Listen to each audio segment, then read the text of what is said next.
If you're drawing Fibonacci like this, stop. Because this is exactly why most traders think Fibonacci doesn't work.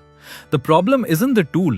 The problem is that most people don't understand what Fibonacci is actually measuring. And once you understand that, you'll never look at pullbacks the same way again. Imagine the market just made a huge bullish move. Buyers were clearly in control. Now ask yourself, does price keep going up forever? Of course not.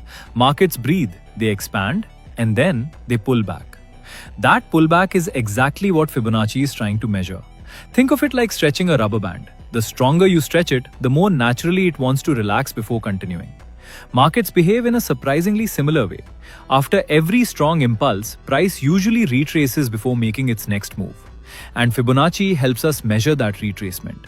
But here's where almost everyone goes wrong.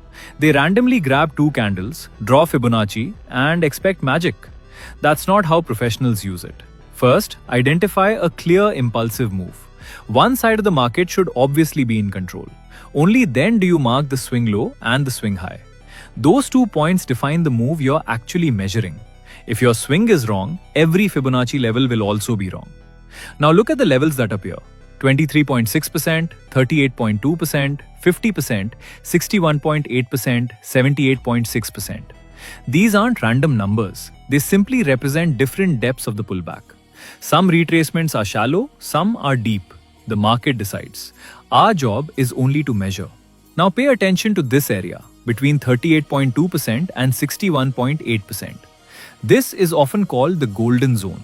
Not because price must reverse there, but because this is where many institutions begin looking for value. Instead of chasing price after a huge rally, they patiently wait for the market to come back to them. But here's another mistake beginners make. The moment price touches a Fibonacci level, they immediately enter the trade. Professionals don't. Because Fibonacci isn't an entry signal, it's only a location. A location where something interesting might happen. The actual confirmation comes from price action. A strong rejection, a shift in market structure, an order block, a fair value gap, or any confirmation that buyers are stepping back in.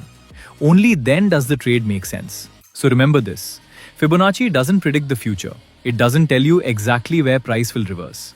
It simply helps you measure where a healthy pullback could end. Use it with market structure. Use it with confirmation. Never use it alone. That's the difference between drawing lines and actually reading the market.